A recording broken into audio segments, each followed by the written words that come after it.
जो शख्स इतनी मोहब्बत, इतने खुलूस और एतबार के बावजूद भी आपका नहीं रहा, तो यकीन करें कि वो कभी भी किसी का नहीं हो सकता। बिस्मिल्लाहिर्रहमानिर्रहीम, अस्सलाम वालेकुम। मैं हूँ माया खान और आप लोगों के साथ बराह रास्त न्यूज़ वन पर। माया कहानी 1 साल पहले शुरू हुआ, जुलाई के महीने में। और हमें खुद नहीं पता होता, जब कोई प्रोग्राम स्टार्ट करते हैं ना, तो हमें खुद नहीं पता होता कि उसका आगे कैसे होगा, चलेगा कैसे, रिस्पांस कैसा आएगा, देखने वाले पसंद कर पाएंगे नहीं कर पाएंगे, क्या वो अपने आप से रिलेट कर पाएंगे नहीं कर पाएंगे। और देखते ही देखते 1 साल से ऊपर का वक्त गुजर गया। ज़िंदगी भर तो कोई किसी के साथ नहीं रहता। हाँ, आखिरी वक्त तक हमारे अमाल ज़रूर हमारे साथ रहते हैं। तो हो सकता है फिर कहीं किसी और जगह पर किसी और प्रोग्राम के साथ आपसे मुलाकात हो, लेकिन मुझे खुशी है इस बात की। कहते हैं ना, डेस्टिनेशन से ज़्यादा जो सफ़र होता है ना, मंजिल से ज़्यादा सफ़र खूबसूरत होना चाहिए। और अगर आपके हमसफ़र अच्छे हों तो बस ज़िंदगी का मज़ा और क्या, फिर डेस्टिनेशन पे पहुंच के इतना एक्साइटमेंट नहीं होती। एक्साइटमेंट उन लोगों के साथ होती है, सीखने को उनके साथ मिलता है, ज़िंदगी जीने का मौका उनके साथ मिलता है जो आपके साथ उस सफ़र में साथ हों। और इसी सफ़र में मेरे साथ ऐसे ऐसे खूबसूरत लोग रहे जो दिल के, सोच के, ज़बान के और अमल के बादशाह थे और हैं, और अल्लाह उनको सलामत रखे। बहुत से लोग इस प्रोग्राम का हिस्सा बने, वो लोग भी जो अपनी कहानी लेकर हमारे प्रोग्राम में आए, मैं उनकी तहे दिल से शुक्रगुज़ार हूँ। मेरी पूरी टीम उनकी तहे दिल से शुक्रगुज़ार है। इससे पहले कि हम आज की कहानी की तरफ चलें, मैं बताऊंगी आज हमारे साथ आलिया भाभी मौजूद हैं। अस्सलाम वालेकुम भाभी, मैं सलाम करती चलूँ। कैसी हैं? अल्लाह का करम। क्या दुआ की थी आपने मैं अगले शो में आपके साथ, अगले 1 हफ्ते में मैं आपके साथ यहाँ पे बैठी तुम इंशाल्लाह ज़िंदगी भर हमारे साथ रहोगी, हमारे सामने। इंशाल्लाह अल्लाह आप लोगों का साया हम सब पर सलामत रखे, क्योंकि ये हैं वो मेरे हम सफ़र जिनके प्यार, मोहब्बत और साथ की वजह से माया खान मजबूत से मजबूत होती चली गई। और ये कहना चाहूँगी कि रिसेंटली पता चला कि अल्लाह ने मुझे कितनी मोहब्बत करने वालों से नवाजा है, जब रिसेंटली मेरी कोविड की एक वीडियो पर बहुत सारे लोगों ने, बहुत सारे लोग नहीं, एक मखसूस तरह के लोगों ने, जिन्होंने जब वो पार्क वाली एपिसोड की थी ना, उस वक्त मेरे खिलाफ बहुत एक्टिव थे भाभी। तो उन्होंने मुझे पता है क्या लिखा, मेरी जब बहुत बीमारी कैफियत में थी वो वीडियो में, तो मैंने कहा मास्क पहनो, एहतियात करो, वैक्सीनेशन लगवाओ। तो उन्होंने लिखा बहुत अच्छा हुआ तुम्हारे साथ ये हुआ, ये तुम्हारा कारमा है, तुम मासूम लोगों के पीछे भागी थी ना, तुम्हारे साथ ऐसा ही होना चाहिए था। और हाँ, ये भी लिखा कि तुम्हारे पास 10 साल से काम नहीं है ना, अब तुम शोहरत हासिल करने के लिए इस तरह की जो है ना वो छोटे छोटे हथकंडे जो है ना वो आजमा रही हो। अल्हम्दुलिल्लाह 1 साल से तो मैं TV 1 और न्यूज़ 1 का हिस्सा हूँ, और अल्लाह ने चाहा तो पिछले 10 साल की तरह भी मैं आगे 10 साल तक काम करती रहूँगी, जब तक मेरा रिस्क लिखा हुआ है। बिल्कुल, और मोहब्बतें फैलाएं, नफ़रतों से बचिए, दुआ दीजिए, दुआ लीजिए, सलाम कहिए, वालेकुम अस्सलाम सुनिए। वाह वाह वाह, सुभान अल्लाह। इससे बड़ी और क्या बात हो सकती है। आपको इख्तिलाफ राय रखने का पूरा पूरा हक है। आप अपनी राय हमें बिल्कुल कह सकते हैं, आप इजहार कर सकते हैं, और तनकीद बराए तामीर होनी चाहिए, ना कि आप किसी को जो है वो तोड़ें, उसको तकलीफ दें। लेकिन ऑनेस्टली मुझे उन चंद लोगों से ज़्यादा भाभी वो लोग जो मेरे लिए फिर उनसे लड़ने आ गए, मेरे लिए उनसे बोलने आ गए, बात करने आ गए, तुमको कुछ मालूम ही नहीं है, तुम्हें तो सच्चाई ही नहीं पता। लेकिन फिर नज़र आया उन्होंने ऐसी ऐसी बातें की, वो सिर्फ दिल में बोझ रखने वाले ही बोल सकते हैं, लेकिन उनके लिए दुख हुआ। बस मैं तो यही कहूँगी, अल्लाह उन्हें हिदायत दे, अल्लाह उन सबको हिदायत दे। अल्लाह तो हिदायत देता है भाभी, लोग हिदायत लेते नहीं हैं। हम दुआ ही करते जाएंगे, हम दुआ करने के लिए पैदा हुए, हम दुआ करते बेशक जाएंगे। बेशक। इससे पहले भाभी हम आज की कहानी की तरफ बढ़े, मैं चाहूँगी एक पैकेज बना हुआ है, हम पहले वो सुनते हैं और फिर सुनते हैं आज की कहानी। जी। निकाह एक मुकद्दस बंधन है जिसमें जुड़कर मियाँ बीवी अपनी नई जिंदगी की शुरुआत करते हैं, और इसको निभाने के लिए एक दूसरे से मुखलिस होना ज़रूरी है, क्योंकि यही अज़दवाजी रिश्तों की मजबूती है। लेकिन बास रिश्ते ऐसे होते हैं जिन्हें जोड़ते जोड़ते इंसान खुद टूटने लगता है। माया कहानी में आज एक ऐसी ही खातून अपनी कहानी लाई हैं। क्या हुआ है इनके साथ और किस करीबी रिश्ते ने इनकी ज़िंदगी को तमाशा बना दिया, जानेंगे आज के प्रोग्राम में। तो देखते रहिए माया कहानी। वाकई बहुत अजीब सी बात है, आज हमारे साथ जो बच्ची और बहन मौजूद है, उसके साथ क्या हुआ, जहाँ तक मुझे थोड़ा बहुत पता है मैं वो साथ साथ बताना चाहूँगी और भाभी के साथ इस बच्ची से सुनेंगे भी। फ़ोन मैंने साइलेंट पे नहीं किया, मैं अभी एक सेकंड करती हूँ।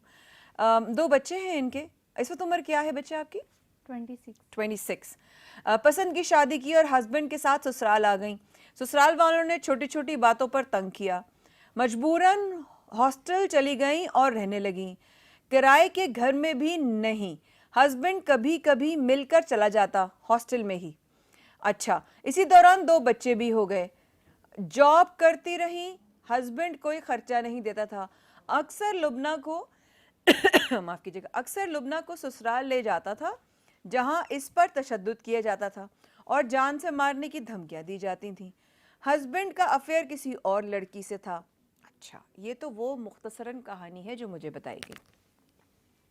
अब सुनते हैं आपसे, आपकी शादी किस उम्र में हुई? 17 साल की उम्र में। 17 साल की उम्र में करवाई गई या आपने खुद की? Love and arrange. मुझे बताया गया लव मैरिज थी।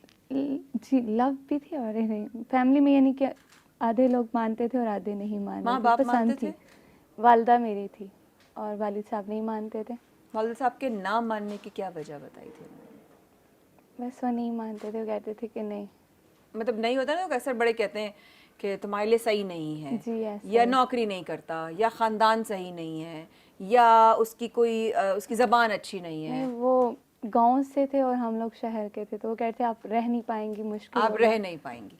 तो आपके अच्छा। लिए बेहतर नहीं तो होगा। आपको उस वक्त नहीं लगा कि आपके वालिद साहब सही कह रहे हैं?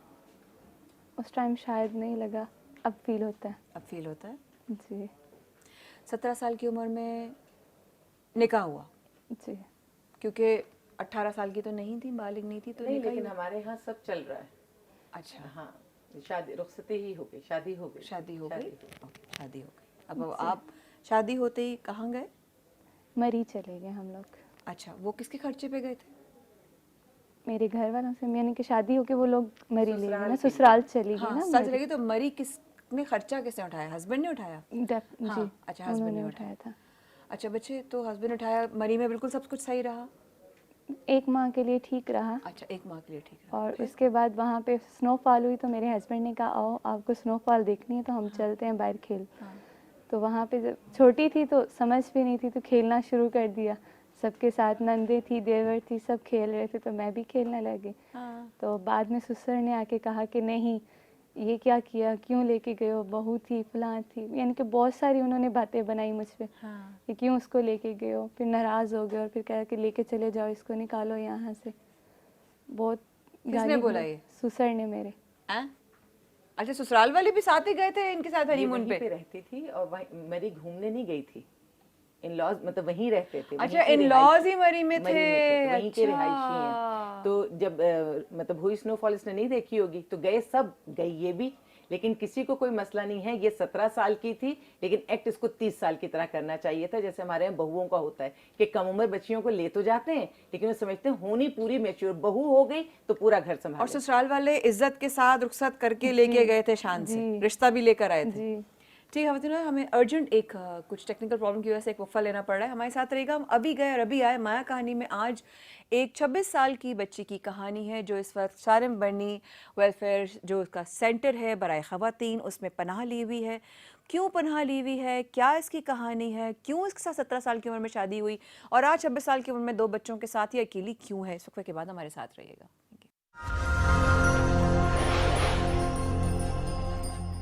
एब्सोल्युटली ख़वातीनो हज़रात, अभी हमारी बातें ब्रेक में भी चलती रहती है। एक्चुअली हमारा क्योंकि ताल्लुक़ एक दूसरे से बड़ा अल्हम्दुलिल्लाह बहुत ही मोहतरम और बहुत ही खुलूस और मोहब्बत का है, लेकिन इससे बहुत सारी ऐसी बात चीज़ें होती हैं जो हम ऑन एयर नहीं कर सकते, तो हम ब्रेक में कर लेते हैं। माया कहानी की आज की एपिसोड है एक 26 साला नौजवान लड़की की जिसके 2 बच्चे हैं। बच्चे क्या उसने प्लान करके किए? क्या बच्चे उसकी ज़िम्मेदारी अकेली के हैं? क्या उसने शादी जब की थी तो क्या 2 लोगों ने मिलकर इस रिश्ते को निभाने की कसम और इरादा और वादा नहीं किया था? सुनते हैं हमारी इस, इनका फर्जी नाम लुबना है। हाँ लुबना, बताइए उसके बाद क्या हुआ?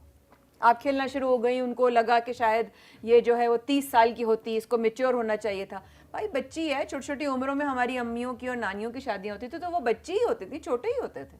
बहरहाल फिर उन्होंने कहा कि इसको निकालो यहाँ से, और मियाँ को भी कहा तुम भी जाओ यहाँ से, बस बहुत हो गया, क्यों शादी की है, ऐसी है जो बाहर खेल रही थी, इसके सर पे दुपट्टा नहीं था, ये खेल रही थी, और वो उनका घर था जिसमें मैं खेल रही थी, और मेरे देवर भी साथ थे, मेरी नंदें भी साथ खेल रही थी, जैसे कि वो खेल रहे थे मैं भी तुम्हारी खेल हम रही उम्र थी। थे ना वो लोग भी? जी। तो हम उम्र मतलब उसमें भी है तरह। अच्छा खैर फिर?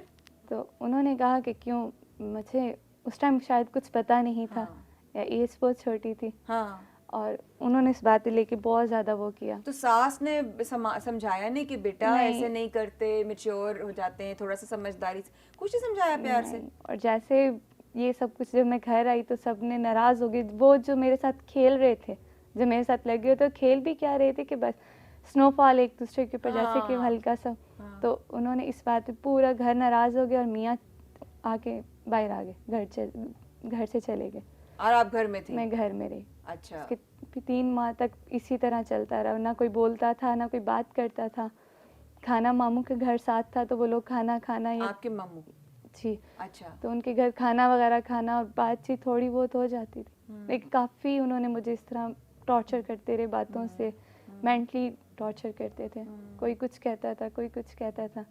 वो 3 माह मैंने बहुत मुश्किल से उन लोगों 3 के months साथ रही आप उनके इस साथ? तरह रही। इसने रोजे रखे हैं, बगैर सहरी अफ्तारी के रोजे भी रखे हैं या साल अल्लाह, में। 3 साल, 3 महीने, ओ गॉड। उसी 3 महीने में रमजान भी आ गया था? जी, रमज़ान है, और मेरे मियाँ को कॉल किया, मैंने कहा आप आए नहीं, आपने आना था, आप कह रहे थे 2 माह के बाद मैं आ जाऊँगा। तो वो कहाँ चले गए थे? वो अब जॉब पे चले गए, उन्होंने कोई जॉब मिली, वो वहाँ दूसरे पे शहर? जी, अच्छा। जब वो जॉब पे चले गए तो उन्होंने कहा कि मैं आपको बुला लूँगा, हम चले जाएंगे, तो आप थोड़ा सा वो करो, बर्दाश्त करो। मैंने कहा ठीक है। 3 मंथ गुजर गए, वो नहीं आए, और रमज़ान भी आ गया, तो ना वो लोग सहरी का कहते थे, ना अफ्तारी का कहते थे, और जब कोई काम करने जाती थी तो बोलना शुरू करते थे, क्योंकि मैंने घर में कभी कभी से रिक्वेस्ट कर लें, थोड़ी देर के लिए बस रुक जाए प्लीज, जरा सा फोकस होने में ज़रा प्रॉब्लम हो रहा है, बात कर लीजिएगा प्लीज। हाँ जी।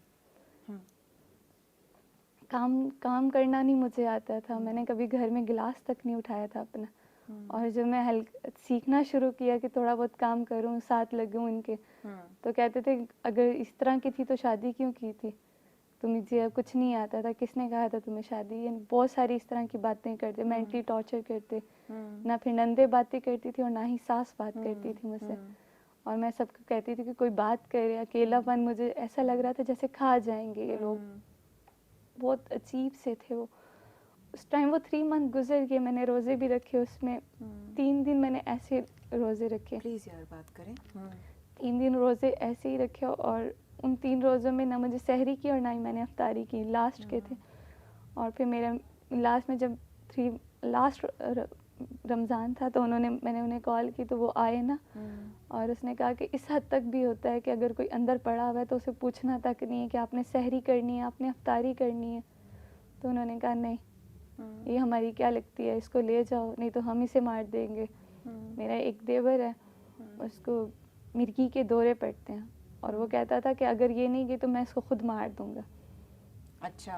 इसको निकालो यहाँ ये से, कैसे मिर्गी के दौरे कि उसको पता है कि वो उसकी आपको क्यों मार देगा? बस इसको ले जाओ यहाँ से। मियाँ को देवर कहता था? जी, देवर कहता था इसको निकालो यहाँ से, इसको क्यों रखा हुआ है, क्यों बात करते हो इससे, कोई इससे बात नहीं करेगा। उनके जो कज़न थे वो लोग बात करती थी और पास बैठती थी, तो उन्हें भी कहते थे बुरे हो तुम लोग, इससे बात करते हो, इससे क्यों बात की जाती है। मतलब वो चाहते थे कि तन्हा रहे और बस इसी में मर जाए। काफ़ी डिप्रेशन में ऐसा करते करते टाइम गुजर गया। 1 साल के बाद मैंने मियाँ को कहा कि मुझे अब यहाँ से जाना है, मैं बहुत डिस्टर्ब हो चुकी हूँ। तो उन्होंने कहा कि अच्छा क्या करना चाहते। रही ससुराल में? 1 साल रही फिर। अच्छा, 1 फिर साल भी रही? उसी उसमें 1 साल मैंने गुजार दिया उन लोगों अच्छा के अच्छा, साथ। आपने कहा 3 महीने, तो मैं समझी आप सिर्फ 3 महीने रही उनके साथ। 3 माह के बाद 1 साल इस तरह ही, यानी कि लड़ाई अच्छा। झगड़ों में, अच्छा अच्छा, कभी कोई टॉर्चर कर रहा है, अच्छा, कभी अच्छा, अच्छा, कोई, तो 1 साल मैंने इसी में गुजारा। और फिर मैंने मियाँ को कहा कि आप कुछ करें, या तो मुझे कोई घर ले दें या कोई रेंट पे ही मैं रह लूँगी। Correct correct. जबकि मैंने अपने घर, मेरा माशाल्लाह बहुत अच्छी फैमिली से हूँ, मैं बिलोंग रखती हूँ, और मेरे घर वालों को मैंने अपनी अम्मी को कहना कि मुझे पैसे भेज दो, कभी अम्मी भेज रही है, भाई को कहना भेज दो, इस तरह मैंने 1 साल भी इसी तरह गुजारा। मेरा मियाँ मुझे खर्चा नहीं देता था। अगर वो 2 प्यार बातें भी कर लेता था तो मेरी सास कहती थी ये गुलाम आ गया बीवी का, तो वो उसके सामने बात नहीं कर सकता था। अच्छा। किसी के सामने वो मुझसे बात नहीं करता था कि कोई ये ना कह दे कि मैं बीवी का गुलाम हूँ, ये बीवी से बात करता हूँ। तो वो अच्छा। कहता था कि देखो इस तरह मैं सबके सामने तुम्हें इज्जत नहीं दे सकता, प्यार नहीं दे सकता, वो लोग बातें करेंगे, तुम्हारे लिए मसला बनेगा, मैं उनके सामने तुम्हें डांट दिया करूँगा, बोल दिया करूँगा और अंदर ठीक बात किया करूँगा। जब कमरे में भी वो इसी तरह बातें करते थे, टॉर्चर करते थे मेंटली, और उन्हीं की बातें दोहराते थे, तुमने मेरे पीछे से ये किया, वो कहते हैं ये किया इसने, और जबकि मैंने ऐसा कुछ भी नहीं किया होता था। और वो मेरी एक बात को भी कबूल नहीं करते थे। एक इस तरह करके फिर मैंने कहा मुझे ले जाओ। उन्होंने कहा ठीक है, मैं तुम्हें इस्लामाबाद चले बाहर लेके, और वहाँ पे मैंने ब्यूटिशियन का कोर्स किया। अच्छा। वहाँ पे फिर मैं जॉब करती रही, वहाँ पे सैलरी लेती रही, और मैं इनको भी साथ सपोर्ट करती रही, उन्हीं नंदों को जिन्होंने मेरा साथ नहीं दिया था। अच्छा। उनके लिए तो हाइप लेके जाना, उनका साथ देना, हाँ। कि गांव में है, हर वो चीज़ जो उनको चाहिए होती थी वो कहते थे भाभी आप ये चीज़ हमारे लिए ले आइएगा। सब कुछ उनके साथ अच्छा करती रही। जब मैं उसी दरमियान में मैंने कंसीव किया, बेबी कंसीव किया, और जब मैं घर गई तो उन्होंने कहा कि क्यों, बस काम करो, अब तुम काम वाली हो। जबकि मुझे उस टाइम भी काम नहीं आता, तो मैं जॉब करने चली गई थी।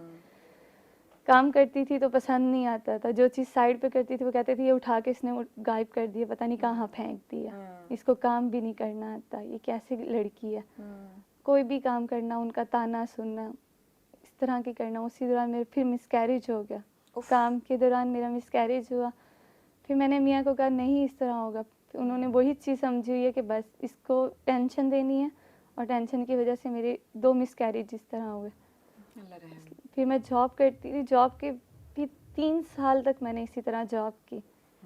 4 साल बाद मेरी बेबी कंसीव किया, और मेरी डॉक्टर ने कहा इसका बेबी नहीं होगा, ब्लैडर एरिया बहुत इसका नाजुक है, तो आपको इसको इंजेक्शन लगवाने होंगे बेबी के लिए, और वो 60,000 के। तो मैंने इनको कहा मेरे मियाँ को कि आप कुछ करें, मुझे इस तरह नहीं मुझे चाहिए, अब बहुत हो गया, इतना टाइम गुजर गया। तो उन्होंने कहा मेरे पास पेमेंट नहीं है, मैं नहीं कर सकता, तो आप इसको DNC करवा लो। आपके शौहर का और आपका उम्र में कितना डिफरेंस था? वो 30+ हैं अभी, उस टाइम वो 20 से अबव थे, 25-24 थे। 25-24 थे जी तो आपसे 8-9 साल बड़े थे। जी इसी तरह थे, जबकि वो अब कहते हैं कि मैं 21 बाकी भाभी को मैंने बताया हुआ है। कहानी में इसको हर चीज कोई सच सच नहीं बताई गई, जो कुछ ये अंदाजा बहुत कर ज़्यादा, हाँ, और क्योंकि इसकी अपनी एज कम थी, और अभी भी जिस तरह ये बताती है, जिस तरह अपने शौहर की दीवानी है, मतलब जो सही मायनों जो लड़कियां होती हैं ना, बीवियां होती हैं, बहुत दीवानी है अपने शौहर की। तो अगर इस वक्त इतने दुख उठाकर भी इसका ये हाल है, तो उस वक्त इसका क्या हाल होगा। वक्फे पे जाना है बच्चे, मुझे आपसे ये बताओ, मैं ना वक्फे से आने के बाद तुमसे इसका जवाब लूँगी। जब तुम शादी करने जा रही थी 17 साल की उम्र में, तुम्हारे जहन में क्या था?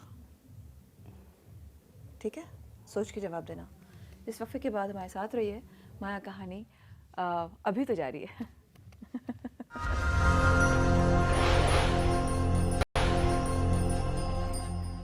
ख़वातीन हज़रात, माया कहानी में आज है लुबना की कहानी, और लुबना आज हमें कुछ जो चंद लम्हों में इस छोटे से दौरानिया के में बताना चाहती हैं, हम उनको मौका देना चाहते हैं। भाभी आप कुछ बता रही थी अभी इसके बारे में, ताकि फिर हम इससे पूछें कि कुछ बहुत बड़ा पहाड़ टूटा था, क्या सोच के शादी कर ली? तो जिसने मुझे ब्रेक में बता दिया ठीक है क्या सोची की थी, वही वाली बात कि जज्बाती हो जाते हैं बच्चे और कुछ भी नहीं। ये कई दफ़ा शौहर ने घर से निकाला, ये ससुराल वालों ने निकाला, तो ये कभी हॉस्टल कभी इधर कभी उधर, इसने उस चीज़ को ना नोटिस नहीं किया कि मेरा घर कहाँ है, या मेरा शौहर मुझे इतनी आसानी से क्यों। जो बच्ची 17 साल की उम्र में स्नो बॉल बना बना के खेल रही है, उसको क्या पता कहाँ करना है, क्या करना है, कैसे करना है। सही कह रही हैं आप। और फिर एक चीज़ उस इंसान ने बहुत अच्छी तरह से समझ ली थी कि ये कहीं भी नहीं जाएगी। हमारी मोस्टली बच्चियां जो होती हैं कि उनके साथ आप एक दफा थप्पड़ लगा दीजिए, दूसरी दफा प्यार कर लीजिए, तो वो आपके गिर्द घूमती रहती हैं। वो साइकी समझ गया था, उस हिसाब से फिर उसको जो समझ में आया उसने इसके साथ सलूक किया। इसने सारी चीजें बर्दाश्त की, बस एक जगह के इसका सब्र टूट गया। वो ये खुद बता दे कि इसका सब्र कहाँ आके टूटा। रो गई, अल्लाह रो गई इसके उसके अब इसके आंसू आ रहे हैं ना, मुझे बुरा लग रहा है, मुझे तुम पे गुस्सा आ रहा है। तुमने अपनी जिंदगी के साथ क्या किया लुबना, मुझे बस और कुछ भी गुस्सा, मुझे किसी पे, मुझे शख्स पे गुस्सा नहीं है, मुझे तुम्हारे ससुराल वालों पे गुस्सा नहीं है, मुझे तुम पे गुस्सा है। अपने साथ मोहब्बत करो। क्या किया है अपनी जिंदगी का? अब रो रही हो, मुझे इतना तरस आ रहा है इसको देखकर इस तरह। क्या देखा था? बस जब मैंने उसकी कॉल देखी, मैसेजेस, मैं बाहर गई थी और जब मैं वापस आई तो मैंने कहा शायद वैसे मुझे लेने के लिए नहीं आ रहा और मुझसे बात नहीं कर रहा। पता नहीं मैंने कैसे, क्या हो गया, क्यों इतना इग्नोर कर रहा है। मुझे लेने तक नहीं आया। बाहर से मैं आई हूँ, मुझे लेने तो आ सकता था ना, वो मुझे लेने तक नहीं आया। और जब मैंने उसे देखा कि मुझे लेने नहीं आया, मैं नोट नहीं कर पाई, मैं इग्नोर कर रही थी। देखो शायद कब तक कर लेगा, वैसे कोई गुस्सा होगा, कोई और बात होगी इसके माइंड में, लेकिन नहीं। जब मुझे पता, मैंने इसकी कॉल उठाई और ये बाहर गए हुए थे, तो मैसेजेस मैंने इनके मोबाइल के पढ़े और उसकी कॉल मैंने रिसीव कर ली और मैंने कहा आप कौन है? तो कहती है मैं वाइफ हूँ उनकी, वाइफ हूँ मैं उसकी। और मुझे शौक लगा कि ये कैसे कह सकती है कि मैं वाइफ हूँ।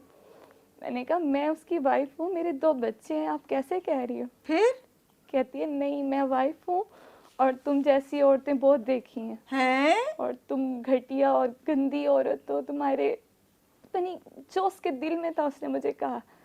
और मेरे मियाँ नीचे थे, उसने, मैंने कहा आप उसे कॉल करो, उससे बात कर लो। हाँ। मुझसे कहने से पहले ही वो उसको कॉल करती है और कहती है जाओ उसको देखो वो कौन औरत है, गंदी औरत जो कॉल उठा रही है तुम्हारी। और मेरा मोबाइल खबरदार जो आज के बाद, उसने आके मुझे कहा उसे कहो कि तुम मेरी वाइफ नहीं हो। मैंने कहा मैं ऐसा कैसे कहूँ, मैं आपकी वाइफ हूँ, मेरे 2 बच्चे हैं। ये कह रहे हैं आके कि उससे बोलो तुम मेरी वाइफ नहीं हो।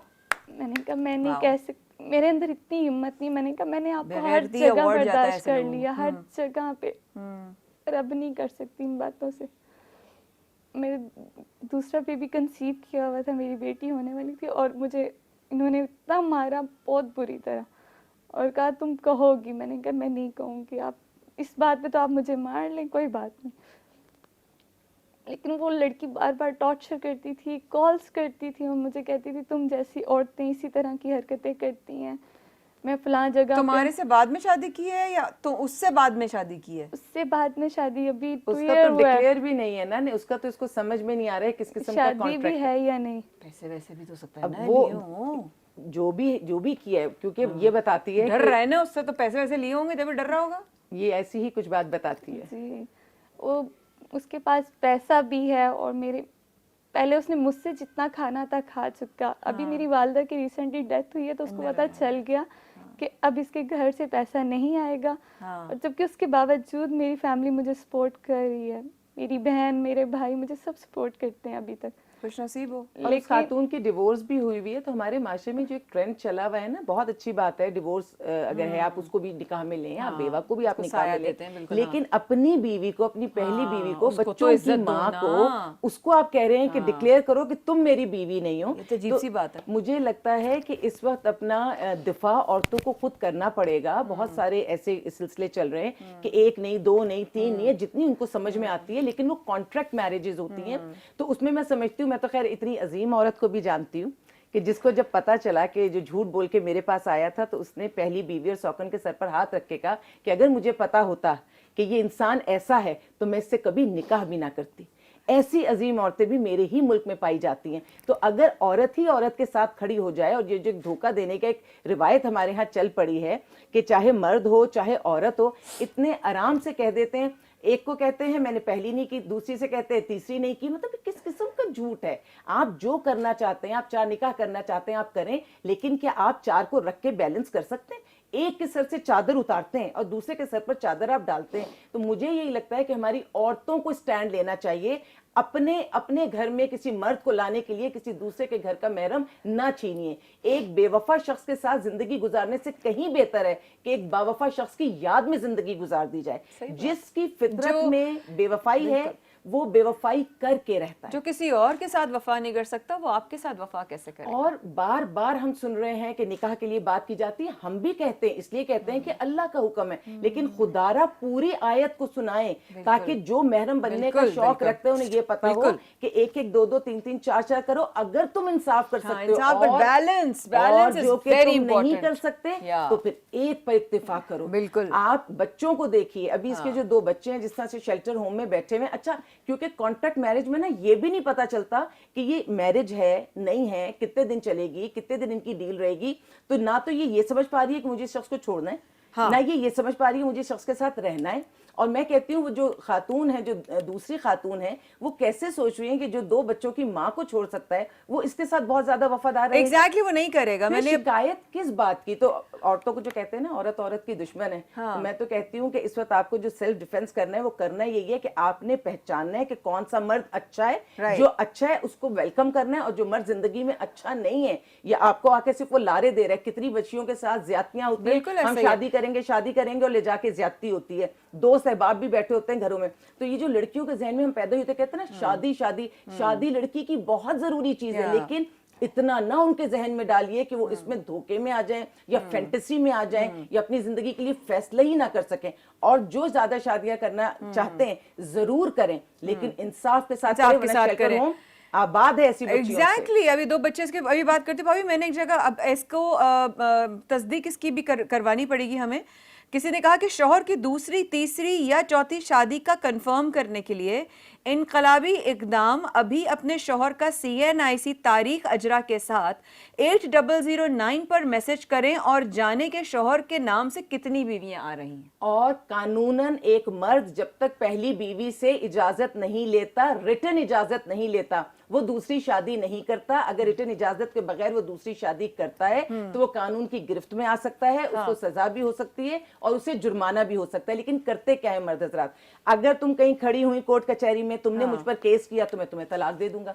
अब वो बच्चियां जो बेचारी कमजोर होती हैं, फाइनेंशियली कमजोर होती हैं, इमोशनली कमजोर होती हैं, या लव मैरिज की होती है, तो बिल्कुल पीछे से कोई साथ नहीं देता। एक ये होता है खता कलामी माजरत, एक तो ये होता है कि तलाक दे दूंगा। अच्छा, जहां पैसे देने होते हैं वहां इतना तंग करते हैं, तलाक नहीं देते। तंग इतना करते हैं कि अगला बंदा खुद ही खुला मांग ले। एक और काम भी करते हैं, मुझे तुम दूसरी शादी करने दो, ये बहुत पैसे वाली है, इससे पैसा लाकर मैं तुम्हें दूंगा। ऐसा भी होता है? जी, मेरे मियाँ ने ये तुम्हारे मियाँ ने ये किया कि ये बहुत पैसे वाली है, बोलो ना, ताकि वो भी शायद देख रही हो, वो भी शायद सुन रही हो। और अगर ये पता होता अली, अच्छा हाँ, लोगों ये, और दूसरी बात ये है कि लोगों को भी बात पता चलनी चाहिए कि शादी के रूप में क्या क्या कुछ किया जा रहा है। अगर हमारी बच्चियों को इस तरह से धोखा दिया गया तो मैं समझती हूँ फिर पूरा खानदान कहाँ जाएगा, और शेल्टर होम्स कितनी बच्चियों को सपोर्ट करेंगे, और कानून तक कितनी बच्चियां पहुंच पाएंगी। अव्वल तो ऐसे मर्द इतने आपको डरा के हिरासा कर, मैंने बहुत बड़े बड़े घरों की और बहुत बड़े खानदानों की लड़कियों को इतना हिरासा देखा है कि वो अपने ऊपर तलाक का लेबल नहीं लगवाना चाहती, वो खुला का लेबल नहीं लगवाना चाहती। वो बच्चों के लिए, मैंने एक औरत से पूछा था कि आपने बेवफा मर्द के साथ, और वो इतनी ताकतवर औरत थी कि मैं बता नहीं सकती, मैंने उससे पूछा कि आपने क्यों नहीं खड़े होकर स्टैंड लिया, आपने क्यों इस आदमी के साथ जिंदगी गुजारी, क्या मिला? तो कहने लगी मेरे बच्चों को परवरिश मिल गई और मेरे साथ एक नाम जुड़ा रहा। मैंने कहा अच्छा, आपने उस आदमी को सजा क्या दी?